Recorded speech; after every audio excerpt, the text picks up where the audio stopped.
I would talk in a kind of a paradox, because we were all brothers once upon a time. Then they said, no, you are not brothers, you are step brothers, and the two-nation theory was brought on to us.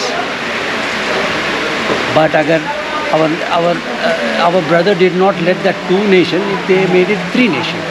So keeping that in mind, we are happy that the fight between the younger sibling we settled.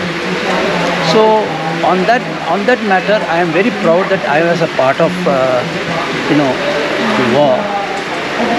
And of course, it came at a very young age, where we know no fear, where we know only the right, not the wrong. And then we don't get swayed by the various talks. We were in Assam, our squadron was in Assam, and we knew what was happening in Bangladesh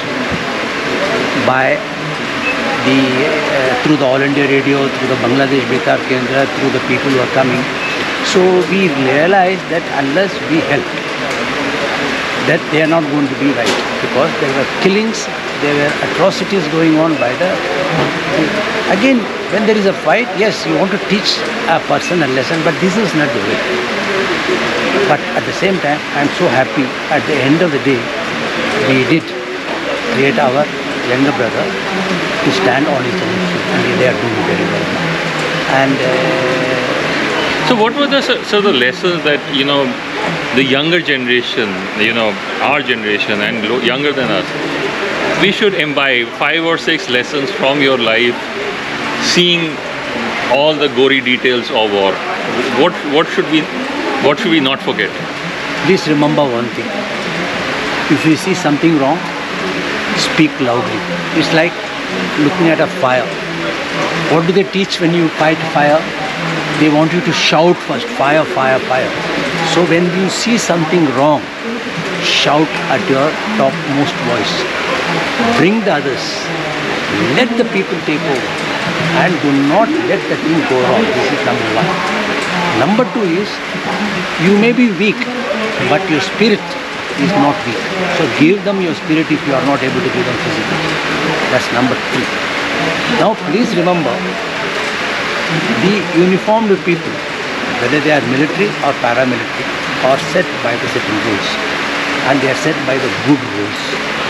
So appreciate them, sympathize with them, empathize with them. This is my advice to the people. And last but not the least is, today we are in a kind of crossroads in the world, in the country.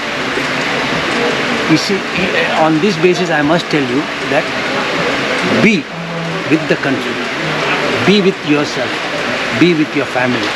That is what is going to be the spirit of the thing. Do not get swayed by the people's talk. This is my advice to all. So, but one question which a lot of us face is that sometimes how do you know what is right? Your conscience will tell you what is right and what is wrong. It is not a joke. You may be a youngest fellow, you may be what you see, what you perceive is the one which is correct, which is not. Do not get, that's one thing, don't get swayed by the other's talk. What your heart says, what your conscience says, that is the right. And you can always modify it as when you find you have gone somewhere wrong, you can always do it.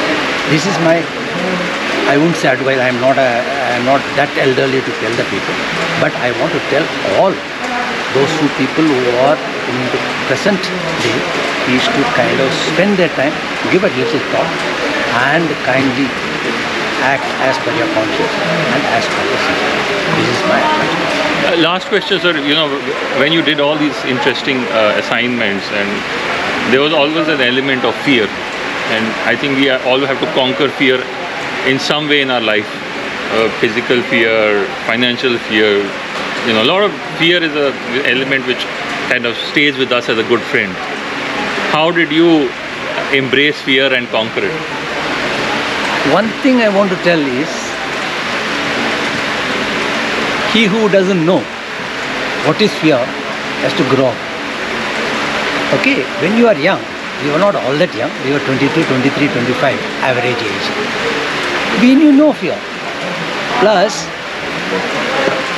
Flying a helicopter itself is a kind of adventurism, and flying the helicopter in the war zone is a super adventurism. So that was the spirit in Awami. Mind you, we had the technicians and maintenance people traveling with us in the battlefield. They maintained the helicopter. Not a single failure took place. Not a single failure took place. So when they are with us, who are we to feel the scare about? So I will tell again to the boys or the girls who are there present one is, there is no fear. If you do what your conscience says, there is no fear. It will not come to you at all. Please understand this. So any one or two interesting anecdotes from that time? Okay. I have, please have a look. Through the Rotor Disc is my life in 5 big chapters. My wife and I have put together. It is not a continuous book. It has been my writing from 94. Some small little articles were printed in the newspapers, but others were not. And in that, the first lesson itself, it says a quick tour of duty. In this, we were carrying troops across in the forward area, and one soldier was delaying our flight. And normally would have left him. But we decided that day, my other pilot and I decided that we will take him. What happened was he has misplaced his rifle somewhere which is not acceptable in the army. Anyway, he found it and he came, we carried him. We finished the airlift. We did 5 trips, that time 500 trips we put across.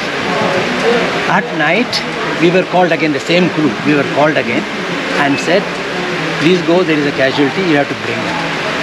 We said yes. We went there.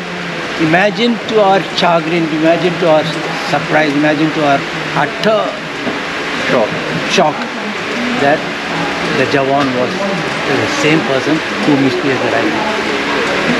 Did we carry him to get injured, or he delayed us? Only the God.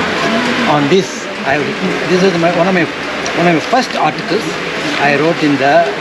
It came in the Times. It came in the Indian Express. Okay, a quick tour of duty. So read this, you will find it very, very interesting. Thank you so much. Thank you, sir.